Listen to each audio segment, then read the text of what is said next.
The Galactic Council had stood for 7,000 years as a beacon of civilized order in the Andromeda sector.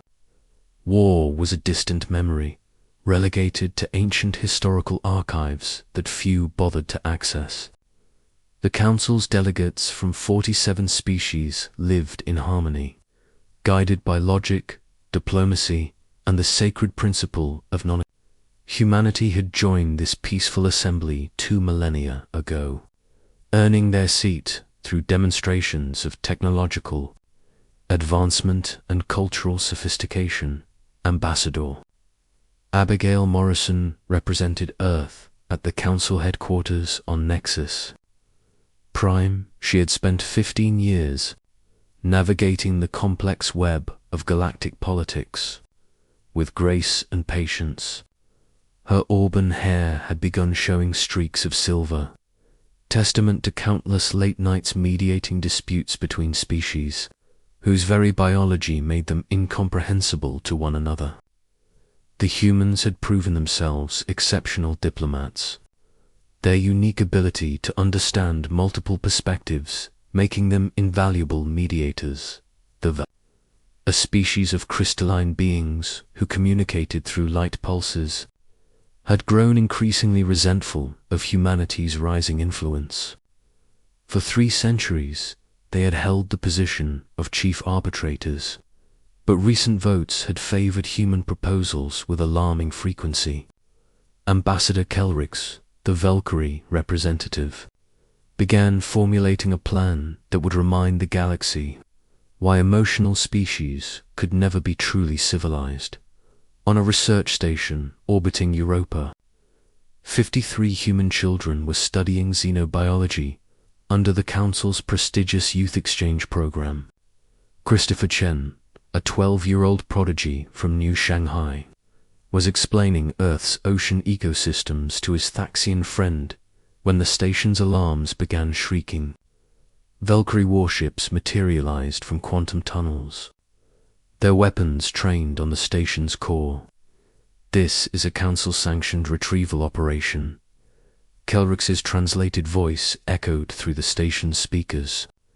The human juveniles are to be transferred to educational facilities on Valkyrus Prime for proper civilized upbringing.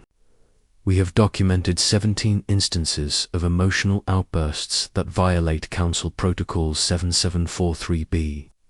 The station's automated defenses, designed never to fire on Council vessels, remained dormant. Within hours, the children were gone, transported across the galaxy to the Valkyrie homeworld.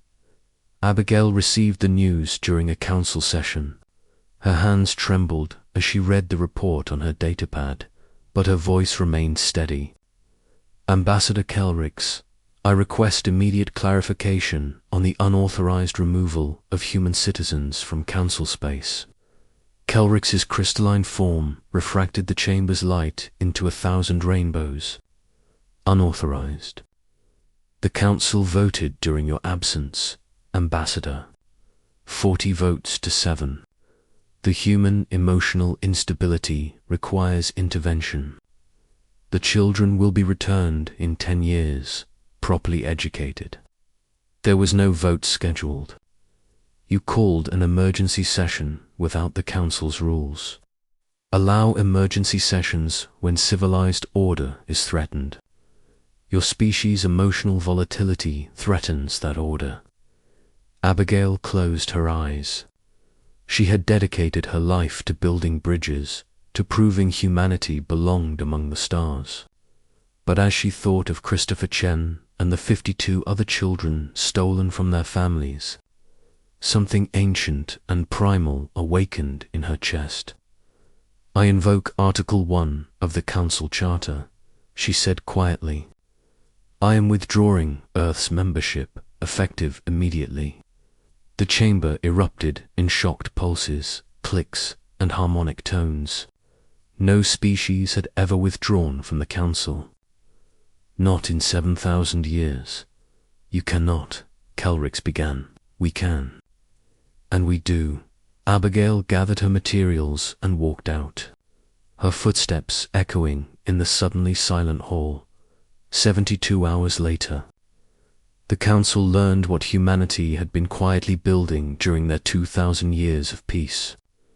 The fleet that emerged from Earth's solar system made the Valkyrie Armada look like children's toys. Dreadnoughts the size of small moons, their hulls inscribed with names like Remember Europa and Never Again. Admiral Jackson's message to the Council was brief. Return our children within 24 hours, or we will come take them, Kilrick. Confident in the Council's combined military might, refused. You are one species against 47. Stand down or be destroyed. Christopher and the other children watched from their cells on Valkyris Prime as the sky turned white. The human fleet had arrived, and with it came a fury the galaxy had forgotten could exist.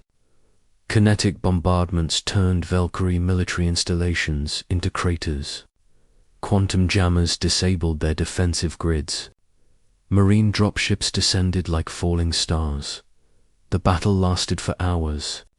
The war lasted 6 days. Humanity hadn't spent 2,000 years building weapons, they had spent it perfecting them. Every diplomatic session attended, every technological exchange, every cultural program had been an opportunity to learn their neighbors' weaknesses. Not out of malice, but because humanity never forgot the lesson written in blood across their own history. Hope for peace, but prepare for war. Abigail herself led the delegation that landed on Valkyris Prime. She found Christopher in a detention wing, teaching the younger children Earth songs to keep their spirits up. When he saw her, he didn't cry or run. He simply nodded, as if he'd known she would come. Told them you would, he said quietly. They didn't believe me. Said humans were too civilized now. She knelt beside him. We are civilized, Christopher.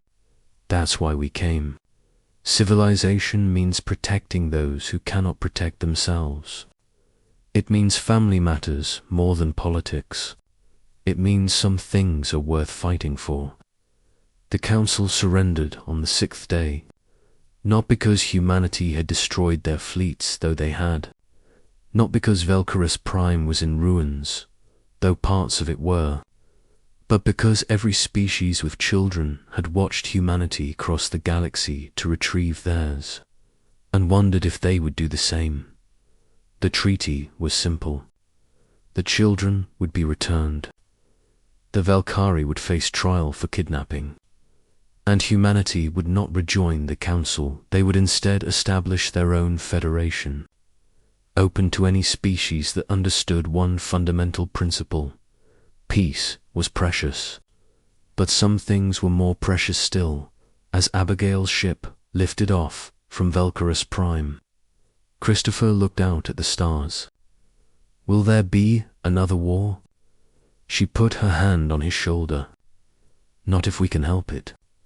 But if there is, they'll know what we're capable of. Sometimes the best way to keep the peace is to remind everyone why breaking it is a terrible idea. The human fleet returned home, their mission complete.